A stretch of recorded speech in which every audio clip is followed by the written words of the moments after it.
Chapter 4. I arrived at the grove pursued by an icy January wind. The bare trees stood like skeletons along the road. The sky was white, heavy with snow that had yet to fall. I stood outside the entrance and reached for my cigarettes in my pocket. I hadn't smoked in over a week. I'd promised myself that this time I meant it. I'd quit for good. Yet here I was, already giving in. I lit one, feeling annoyed with myself. Psychotherapists tend to view smoking as an unresolved addiction, one that any decent therapist should have worked through and overcome.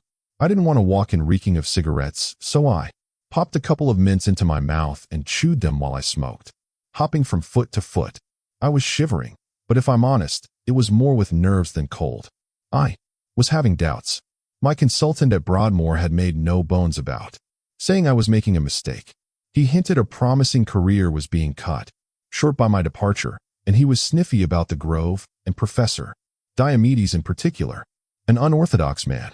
Does a lot of work with group relations, worked with folks for a while, ran some kind of alternative therapeutic community in the 80s in Hertfordshire. Not economically viable, those models of therapy, especially today. He hesitated a second, then went on, in a lower voice. I'm not trying to scare you, Theo, but I've heard rumblings about that place getting axed. You could find yourself out of a job in 6 months. Are you sure you won't reconsider? I hesitated, but only out of politeness. Quite sure. He shook his head. Seems like career suicide to me. But if you've made your decision. I didn't tell him about Alicia Berenson, about my desire to treat her. I could have put it in terms he might understand. Working with her might lead to a book or publication of some kind. But I knew there was little point. He'd still say I was making a mistake. Perhaps he was right. I was about to find out. I stubbed out my cigarette, banished my nerves, and went inside. The Grove was located in the oldest part of Edgware Hospital. The original red brick Victorian building had long since been surrounded and dwarfed by larger and generally uglier additions and extensions. The Grove lay in the heart of this complex. The only hint of its dangerous occupants was the line of security cameras perched on the fences like watching birds of prey. In reception, every effort had been made to make it appear friendly. Large blue couches, crude, childish artwork by the patients, taped to the walls. It looked to me more like a kindergarten than a secure psychiatric unit. A tall man appeared at my side. He grinned at me and held out his hand. He introduced himself as Yuri, head psychiatric nurse. Welcome to the Grove. Not much of a welcoming committee, I'm afraid. Just me. Yuri was good-looking, well-built, and in his late 30s. He had dark hair and a tribal tattoo creeping up his neck above his collar. He smelled of tobacco and too much sweet aftershave. Although he spoke with an accent, his English was perfect. I moved here from Latvia 7 years ago, and I didn't speak a word of English when I arrived, but in a year I was fluent. That's very impressive. Not really. English is an easy language. You should try Latvian. He laughed and reached for the jangling chain of keys around his belt. He pulled off a set and handed it to me. You'll need these for the individual rooms, and there are codes you need to know for the wards. That's a lot. I had fewer keys at Broadmoor. Yeah, well, we stepped up security quite a bit recently, since Stephanie joined us. Who's Stephanie? Yuri didn't reply, but nodded at the woman emerging from the office behind the reception desk. She was Caribbean, in her mid-40s, with a sharp, angular bob. I'm Stephanie Clark, manager of the Grove. Stephanie gave me an unconvincing smile. As I shook her hand, I noticed her grip was firmer and tighter than Yuri's, and rather less welcoming. As manager of this unit, safety is my top priority. Both the safety of the patients and of the staff. If you aren't safe, then neither are your patients. She handed me a small device, a personal attack alarm. Carry this with you at all times. Don't just leave it in your office. I resisted the inclination to say, yes, ma'am. Better keep on the right side of her if I wanted an easy life. That had been my tactic with previous bossy ward managers. Avoid confrontation and keep under their radar. Good to meet you, Stephanie. I smiled. Stephanie nodded but didn't smile back. Yuri will show you to your office. She turned and marched off without a second glance. Follow me, Yuri said. I went with him to the ward entrance, a large reinforced steel door. Next to it, a metal detector was manned by a security guard. "I'm sure you know the drill," Yuri said. "No sharp objects, nothing that could be used as a weapon. No lighters," added the security guard as he frisked me, fishing my lighter from my pocket with an accusing look. "Sorry, I forgot I had it." Yuri beckoned me to follow him. "I'll show you to your office. Everyone's in the community meeting, so it's pretty quiet." "Can I join them? In community?" Yuri looked surprised. "You don't want to settle in first? I can settle in later, if it's all the same to you." He shrugged. "Whatever you want." This way. He led me down interconnecting corridors punctuated by locked doors. A rhythm of slams and bolts and keys turning in locks. We made slow progress. It was obvious not much had been spent on the upkeep of the building in several years. Paint was crawling away from the walls, and a faint musty smell of mildew and decay permeated the corridors. Yuri stopped outside a closed door and nodded. "They're in there. Go ahead." "Okay, thanks." I hesitated, preparing myself. Then I opened the door and went inside. Chapter 5. Community was held in a long room with tall barred windows that overlooked a red brick wall. The smell of coffee was in the air, mingled with traces of Yuri's aftershave. About 30 people were sitting in a circle. Most were clutching paper cups of tea or coffee, yawning and doing their best to wake up. Some, having drunk their coffees, were fidgeting with the empty cups, crumpling, flattening them, or tearing them to shreds. Community met once or twice daily. It was something between an administrative meeting and a group therapy session. Items relating to the running of the unit or the patient's care were put on the agenda to be discussed. It was, Professor Diomedes was fond of saying, an attempt to involve the patients in their own treatment and encourage them to take responsibility for their well-being, although this attempt didn't always work. Diomedes' background in group therapy meant he had a fondness for meetings of all kinds, and he encouraged as much group work as possible. You might say he was happiest with an audience. He had the faint air of a theatrical impresario, I thought, as he rose to his feet to greet me, hands outstretched in welcome, and beckoned me over. "Theo, there you are. Join us, join us." He spoke with a slight Greek accent, barely detectable. He'd mostly lost it, having lived in England for over 30 years. He was handsome, and, although in his 60s, he looked much younger. He had a youthful, mischievous manner, more like an irreverent uncle than a psychiatrist. This isn't to say he wasn't devoted to the patients in his care. He arrived before the cleaners did in the morning and stayed long after the night team had taken over from the day staff, sometimes spending the night on the couch in his office. Twice divorced, Diomedes was fond of saying his third and most successful marriage was to the Grove. "Sit down here." He gestured to an empty chair by his side. "Sit, sit, sit." I did as he asked. Diomedes presented me with a flourish. "Allow me to introduce our new psychotherapist, Theo Faber. I hope you will join me in welcoming Theo to our little family." While Diomedes spoke, I glanced around the circle, looking for Alicia, but couldn't see her anywhere. Apart from Professor Diomedes, impeccably dressed in suit and tie, the others were mostly in short-sleeved shirts or t-shirts. It was hard to tell who was a patient and who was a member of staff. A couple of faces were familiar to me. Christian, for instance. I had known him at Broadmoor. A rugby-playing psychiatrist with a broken nose and a dark beard, good-looking in a bashed-up kind of way. He'd left Broadmoor soon after I arrived. I didn't like Christian much, but to be fair, I hadn't known him well, as we didn't work together for long. I remembered Indira from the interview. She smiled at me, and I was grateful, for hers was the only friendly face. The patients mostly glared at me with surly mistrust. I didn't blame them. The abuses they had suffered, physical, psychological, sexual, meant it would be a long time before they could trust me, if ever. The patients were all women, and most had coarse features, lined, scarred. They'd had difficult lives, suffering from horrors that had driven them to retreat into the no-man's land of mental illness. Their journey was etched into their faces, impossible to miss. But Alicia Berenson? Where was she? I looked around the circle again, but still couldn't find her. Then I realized I was looking right at her. Alicia was sitting directly opposite me, across the circle. I hadn't seen her because she was invisible. Alicia was slumped forward in the chair. She was obviously highly sedated. She was holding a paper cup full of tea, and her trembling hand was spilling a steady stream of it onto the floor. I restrained myself from going over and straightening her cup. She was so out of it I doubt she'd have noticed if I had.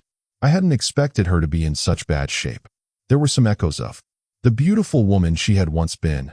Deep blue eyes, a face of perfect symmetry, but she was too thin and looked unclean. Her long red hair was hanging in a dirty, tangled mess around her shoulders. Her fingernails were chewed and torn. Faded scars were visible on both her wrists, the same scars I'd seen faithfully rendered in the Alcestis portrait. Her fingers didn't stop trembling, doubtless a side effect of the drug cocktail she was on, risperidone and other heavyweight antipsychotics. And glistening saliva was collecting around her open mouth, uncontrollable drooling being another unfortunate side effect of the medication. I noticed Diomedes looking at me. I pulled my attention away from Alicia and focused on him. "I'm sure you can introduce yourself better than I can, Theo," he said. "Won't you say a few words?" "Thank you." I nodded. "I don't really have anything to add.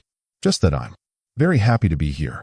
Excited, nervous, hopeful, and I'm looking forward to getting to know everyone, particularly the patients." I was interrupted by a sudden bang as the door was thrown open. At first, I thought I was seeing things. A giant charged into the room, holding two jagged wooden spikes, which she raised high above her head and then threw at us like spears. One of the patients covered her eyes and screamed. I half expected the spears to impale us, but they landed with some force on the floor in the middle of the circle. Then I saw they weren't spears at all. It was a pool cue snapped in two. The massive patient, a dark-haired Turkish woman in her 40s, shouted, "Pisses me off.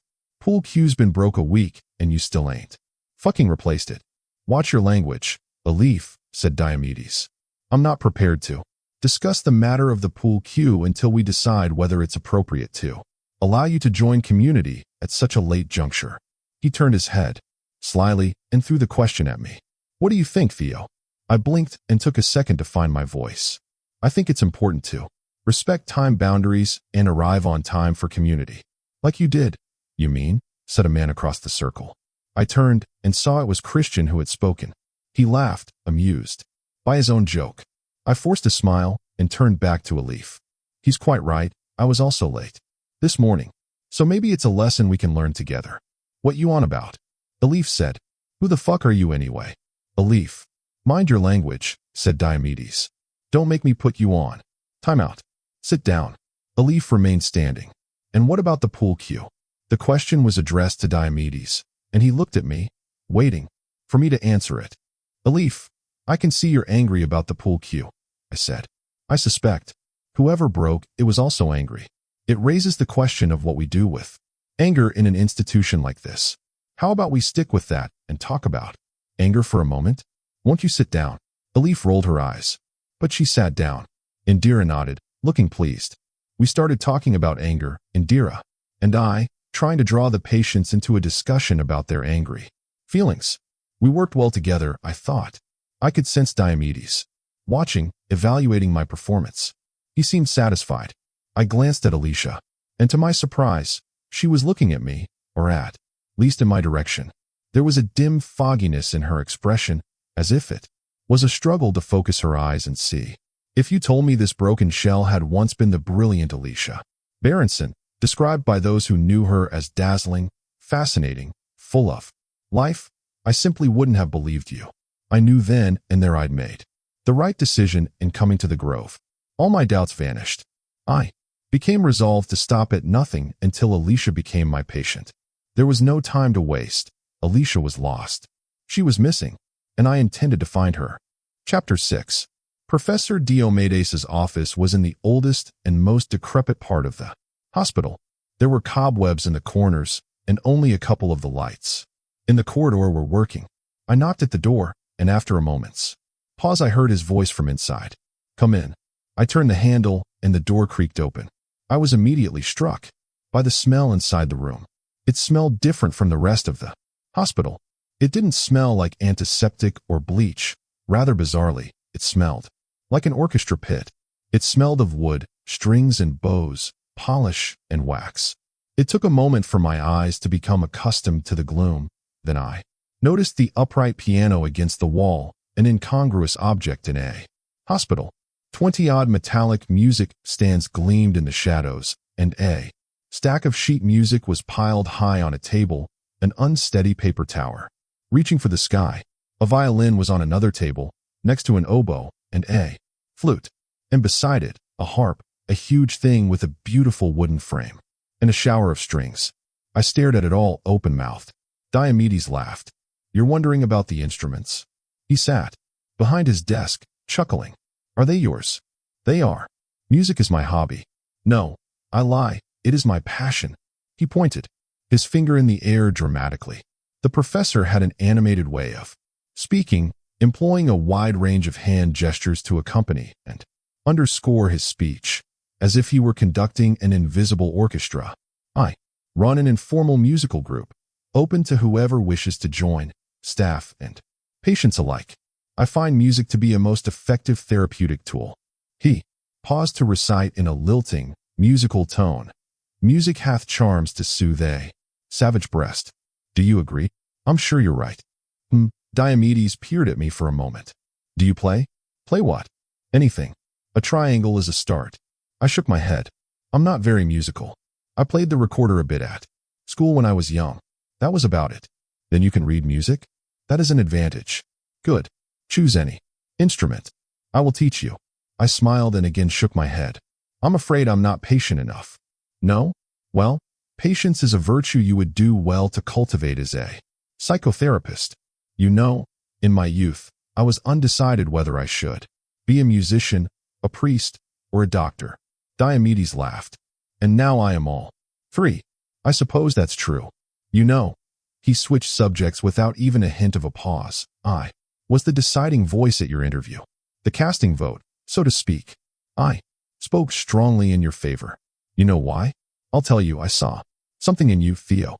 You remind me of myself. Who knows? In a few years, you might be running this place." He left the sentence dangling for a moment, then sighed. "If it's still here, of course." "You think it won't be?" "Who knows? Too few patients, too many staff. We are working in close cooperation with the trust to see if a more economically viable model can be found, which means we are being endlessly watched, evaluated, spied upon. How can we possibly do therapeutic work under such conditions? You might well ask. As Winnicott said, you can't practice therapy in a burning building." Diomedes shook his head and looked his age suddenly, exhausted and weary. He lowered his voice and spoke in a conspiratorial whisper. "I believe the manager, Stephanie Clark, is in league with them. The trust pays her salary, after all. Watch her, and you'll see what I mean." I thought Diomedes was sounding a little paranoid, but perhaps that was understandable. I didn't want to say the wrong thing, so I remained diplomatically silent for a moment. "And then, I want to ask you something. About Alicia." "Alicia Berenson?" Diomedes gave me a strange look. "What about her? I'm curious what kind of therapeutic work is being done with her. Is she in individual therapy?" "No." "Is there a reason?" "It was tried and abandoned." "Why was that?" "Who saw her?" "Indira." "No." Diomedes shook his head. "I saw Alicia myself, as a matter of fact." "I see. What happened?" He shrugged. "She refused to visit me in my office, so I went to see her in her room. During the sessions, she simply sat on her bed and stared out of the window. She refused to speak, of course. She refused to even look at me." He threw up his hands, exasperated. "I decided the whole thing was a waste of time." I nodded. "I suppose. Well, I'm wondering about the transference." "Yes." Diomedes peered at me with curiosity. "Go on." "It's possible, isn't it, that she experienced you as an authoritarian presence, perhaps, potentially punitive? I don't know what her relationship with her father was like, but..." Diomedes listened with a small smile, as if he were being told a joke and anticipating the punchline. "But you think she might find it easier to relate to someone younger? Let me guess. Someone like you? You think you can help her, Theo?